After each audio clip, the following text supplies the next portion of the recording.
She had been moving for 4 hours when her left knee buckled on the ice above the river crossing.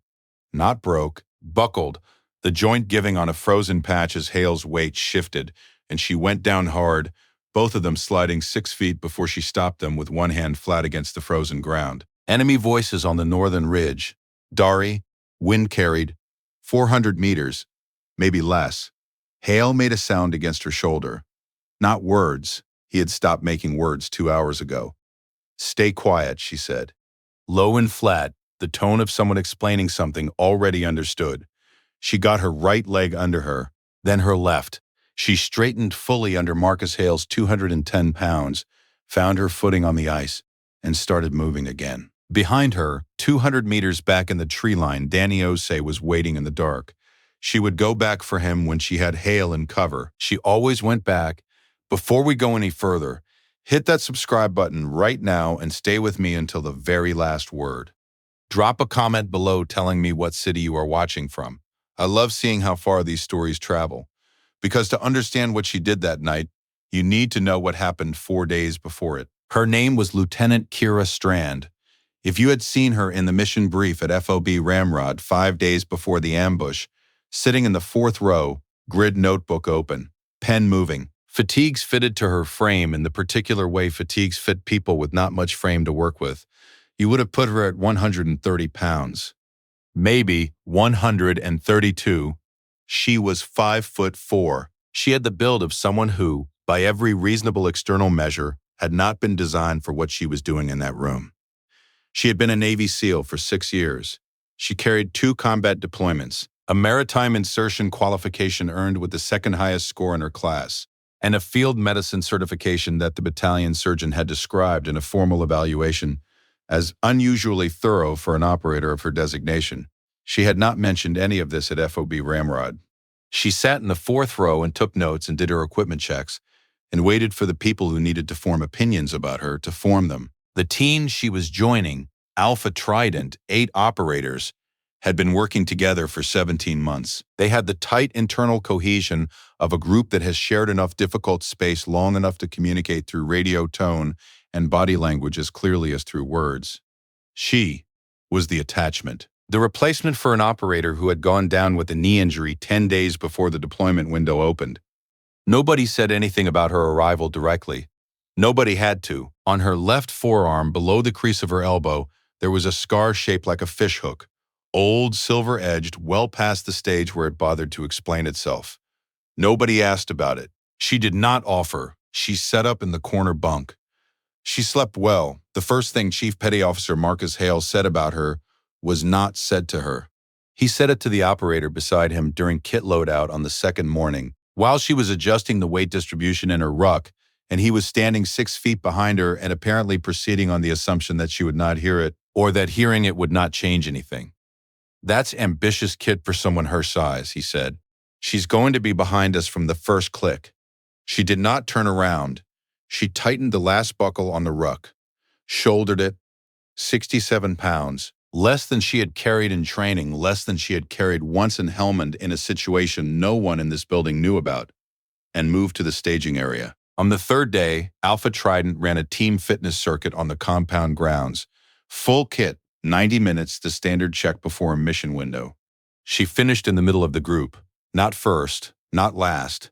She maintained pace with the team for the full duration without visibly laboring, which she knew was exactly as much as anyone would notice. Afterward, while the team cooled down near the water point, she heard Hale's voice again. Unhurried, conversational, carrying easily in the still morning air. She keeps up, he said to Senior Chief Dawes. I'll give her that, but there's a difference between keeping up on compound grounds and keeping up in the field when the weight doubles and the terrain goes vertical. He paused.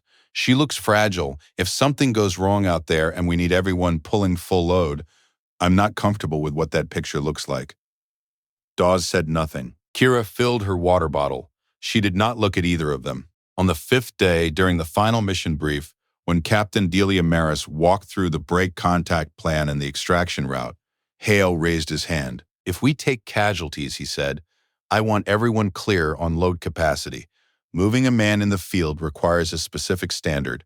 I want to know where the limitations are before we cross the wire, not after. He did not look at her directly. He did not have to. I want to know the weakest link going in. Maris gave him a look that ended the conversation. Every operator in this room has been evaluated against mission requirements, she said. Any other questions? Hale had none. Kira wrote the extraction LZ grid coordinates in her notebook and committed them to memory. 1,200 square meters of flat ground, 12 miles north by northeast, accessible by helicopter, accessible to anyone who could reach it. She intended to reach it. She had not arrived at FOB Ramrod by accident, and she had not requested the posting in the general way people request favorable assignments. She had asked for it specifically because of Master Chief Reed Callahan. Callahan had been her first team leader when she joined the SEAL team 6 years earlier. He was 51 years old at the time, broad-shouldered, gray at the temples, moving through spaces with the settled authority of a man who had been tested in enough different ways that testing no longer surprised him. He had 2 wounds and 3 decorations on his record, and a habit of forming judgments about people through watching them move rather than through anything they said. And he had, from the first week she was on his team, treated her presence as something that required no explanation. He was the only one who had done that immediately. When a new operator had made a comment about her size and capacity during her first week on the teams, in roughly the same terms Hale had been using for 4 days at FOB Ramrod, Callahan had looked at the man without expression for a long moment. Then he had said to no one in particular, "The body quits. The mission doesn't. You decide which one you are." He had walked away, and the subject had not come up again. He had died 18 months ago. A heart attack in his driveway in Virginia Beach on a Thursday morning in October, carrying groceries, killed by a congenital defect that had coexisted with 3 combat deployments and 4 decades of extraordinary physical demand without once announcing itself, waiting patiently at the margin of everything he did until it was finished waiting. She had been in Afghanistan when the news reached her. 3 broken sentences over a satellite phone with poor signal that she had asked to be repeated twice, standing outside a command post in the dark. She had gone back to work the next morning, not because she was not grieving, because she knew exactly what Callahan would have thought of any other response. 2 years before he died, she had told him about the Helmand carry. She had not told anyone else. In Helmand Province, on her second deployment, her team's local interpreter had taken a gunshot wound to the upper torso during an unexpected contact. With the rest of her element pinned behind a compound wall and unable to move, she had made the decision to extract him alone. She carried him 3 miles through a partially minefield-mapped area, using a route she had memorized from reconnaissance photographs, while her team covered from their position. The interpreter was conscious for most of it and frightened, and spoke to her the entire way in Dari, which she did not understand. She responded anyway. She had found that people who are frightened need to hear a voice regardless of whether it means anything specific. She had gotten him to the extraction vehicle. Callahan had listened to every detail without interrupting. When she finished, he said, "How much did he weigh?" 162 pounds, she said. I checked the manifest afterward. He had nodded. He had looked at her the way he looked at things that confirmed something he already believed, but was glad to have confirmed. Good, he said. That was all. In the weeks after his death, Callahan had left her 2 things: a letter she did not show anyone, and the habit he had given her over 6 years of tracking threat evolution in her operational sectors, the way careful people track weather, slowly, continuously, adjusting the picture as each new data point arrived. Sector 4, where Alpha Trident had been running operations for 3 months, had been developing in a direction that concerned her. She had submitted the transfer request. It had been approved. She had arrived at FOB Ramrod and taken the corner bunk and said nothing about any of it. Petty Officer First Class Danny Osei had been the first member of Alpha Trident to speak to her without an agenda. On her second evening at the FOB, while she was cleaning her rifle at the common table, he had sat down across from her with a cup of tea and said, without preamble, "Don't let Hale put anything in your head. He does that with everyone until he doesn't. He just takes a while." I know. She said he had nodded, satisfied with that, and drank his tea. She had noted that he was careful with people in the specific way that people are careful who have been taught from somewhere early that carefulness is a form of respect. His wife was expecting their first child in 4 months. He had mentioned it once in passing to the room, and then had not brought it up again. She had noted that too. The ambush came at 0231 hours on the 6th day. They were moving through a rocky draw, 2 kilometers north of the primary objective, standard file formation, when the IED detonated beneath the lead element. The pressure wave arrived first, a wall of compressed air and heat that reached her a half-second before the sound did, and knocked 2 operators from their feet. Then, the sound. Then, from 2 coordinated positions on the ridge above them, the automatic fire that the IED had been specifically designed to enable. Alpha Trident broke contact. Elements moved by training, not by thought. But in the first 40 seconds, 2 men were critically down. Osei had been in the center of the file when the device went. The pressure wave hit him hard from the right, and 2 rifle rounds found him almost simultaneously. Both caught by his plate carrier, both stopped, but the blunt impact drove him backward off a rock shelf, and he landed across the edge of a boulder that took 3 ribs on the right side and began the slow mechanical failure of a right-side pneumothorax. She reached him during the break contact movement, applied the chest seal with one hand while returning fire with the other, and confirmed, breathing, labored, manageable for now. Not manageable for much longer without intervention she could not provide in the field. Hale, she found 30 meters back in a drainage cut, both hands on his right thigh, jaw clamped, watching the blood with the expression of a man who has worked in critical situations long enough to know exactly what he is looking at. "It's fast," he said. "I know," she said. "Let me work." She applied the tourniquet high and tight on the right thigh. She packed the wound channel with hemostatic gauze, 2 fingers driving it in, Hale not making a sound through any of it, which told her everything about what he was spending. "Can you walk?" she said. "No," he said. Flat. Honest. She looked at Osei in his position. "Can he?" Hale asked, following her eyes. "Partially," she said. "Partially isn't enough for 12 miles. Captain Maris was behind a rock wall with shrapnel in her left arm that was bleeding but not critical. 2 operators were dead at the ambush site. Petty Officer Torres and Specialist Rem, both in the lead element when the device went. Dawes and Reyes were mobile and fully combat effective. Kira looked at Maris. "Dawes and Reyes hold the LZ or there's no extraction," she said. "You need to go with them and coordinate the birds." Maris looked at her, at Hale, at Osei. "Back. You'd be alone." "Yes." "With both of them." "Yes." 12 miles. I know the distance," she said. Quiet. Not hard. Just steady in the way she said everything. Maris held the look. 10 hours, she said. "If you're not at the LZ in 10 hours, I'm sending QRF. 10 hours, Kira said. Maris left with Dawes and Reyes.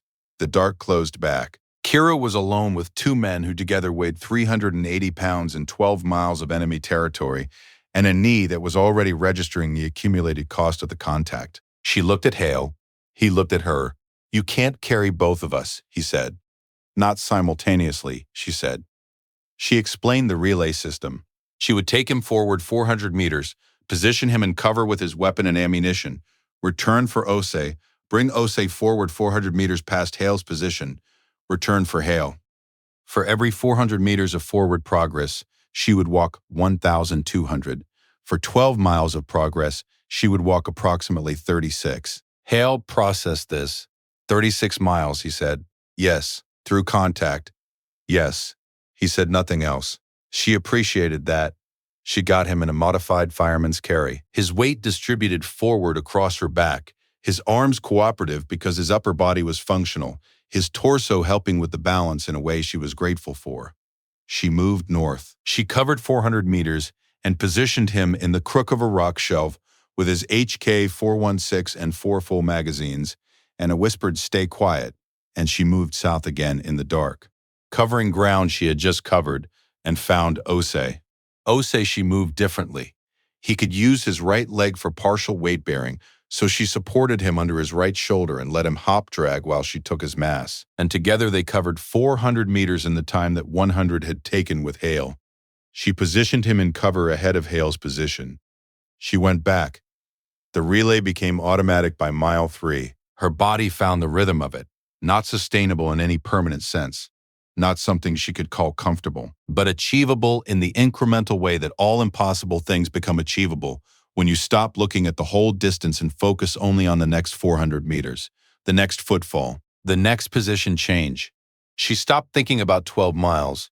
She thought about the rock shelf in front of her and the man on her shoulders, and the 400 meters between them and the next place she would set him down. Hale spoke occasionally, brief, specific, terrain observations, sounds from the ridge, once a whispered warning about movement to the east that she had already clocked and adjusted for. He was spending his alertness carefully, and she understood that and said nothing that required him to spend more. Osei talked more. In the early hours, he talked to stay conscious, and she encouraged it with minimal responses. Keep talking, and I've got you, and you're doing fine, while she moved and counted and breathed. He told her about his wife. He told her about a 3-day fishing trip in Ghana as a boy that had produced no fish and remained one of the best memories of his life. She listened and moved. At 0530 hours, at mile 6, her left knee gave. Not structurally. The way a joint fails after hours of accumulated load when the supporting tissue can no longer compensate. A sudden hot instability that sent her and Hale sideways into the drainage ditch she had been running parallel to for the last 800 meters, which was, in a specific and unhelpful way, the only fortunate aspect of the moment.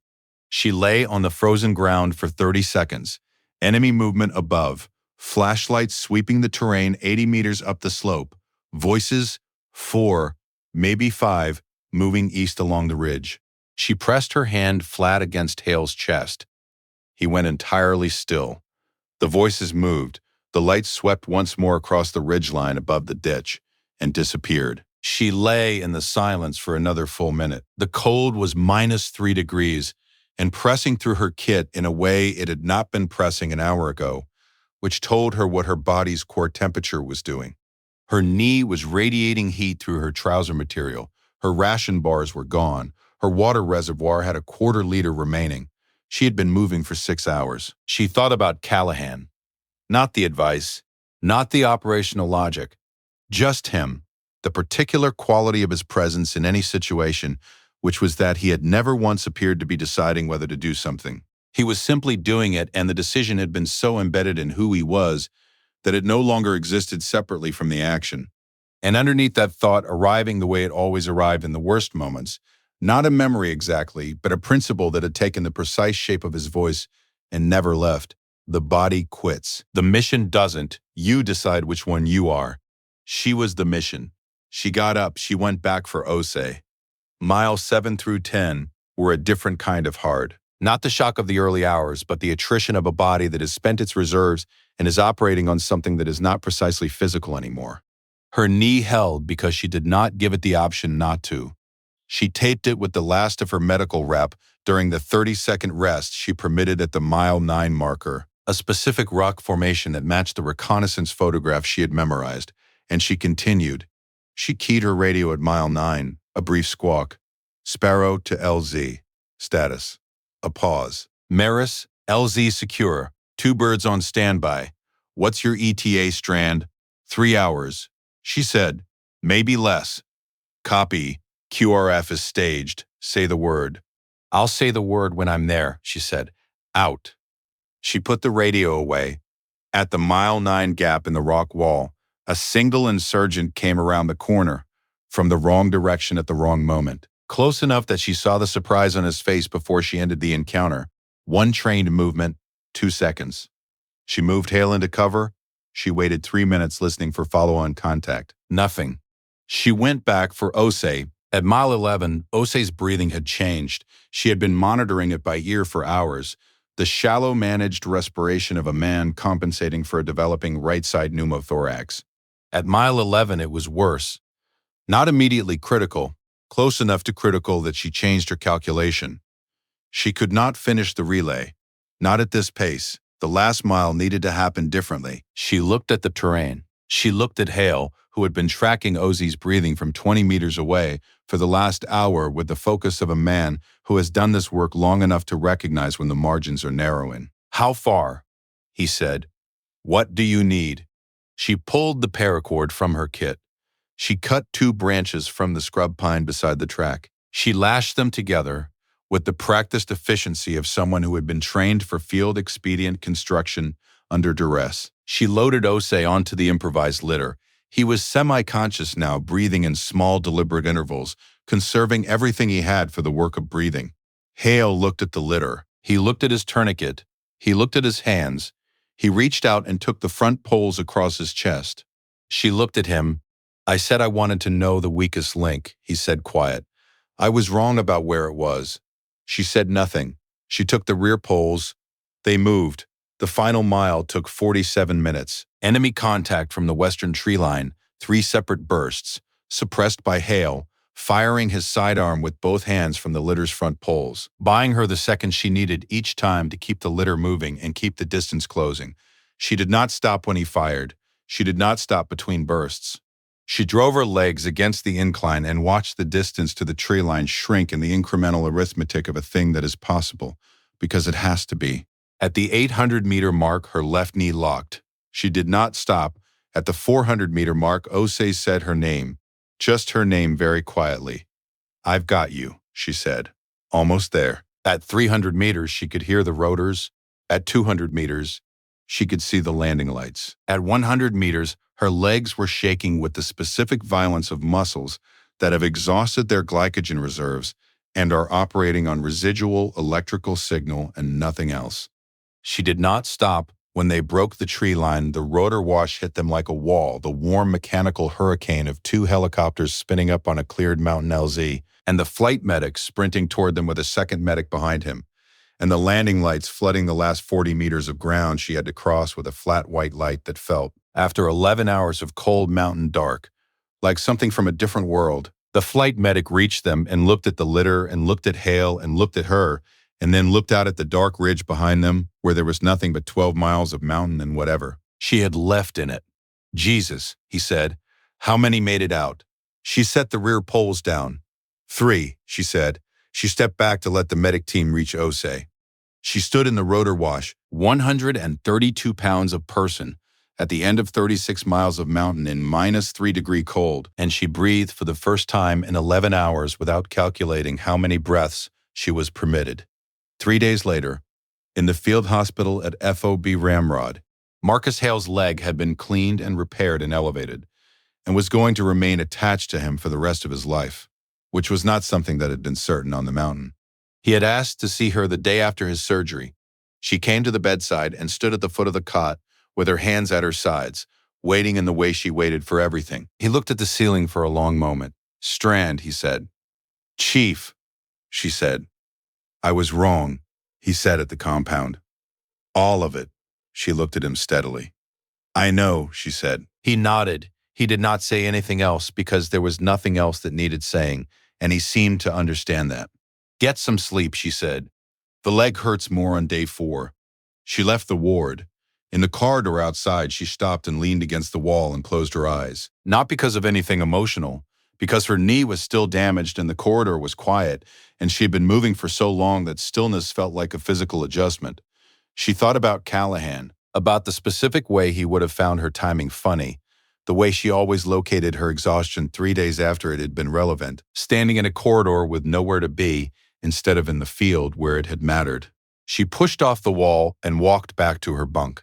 There is a kind of strength that the world has spent a very long time trying to measure in the wrong units. It cannot be read in frame or in build or in the quiet assessments made about a person's size in the moments before a mission. It is not in the weight room or the fitness test or the confident calculations of men who have decided what someone can and cannot carry before the carrying has been required. It lives in one place only. In the hour when the distance is 12 miles and the temperature is -3, and 2 people will not reach morning without you, and your knee is already damaged, and the enemy is on the ridge, and the body is reporting its costs in real time, and there is no one to share the information with. Kira Strand weighed 132 pounds. She carried 380 pounds of wounded men across 12 miles of enemy-held mountain, in the dark, on a broken relay, on a damaged knee, through 4 separate enemy contacts, alone. They called her fragile. She decided she was the mission. Some words are simply too small for the people they are used against.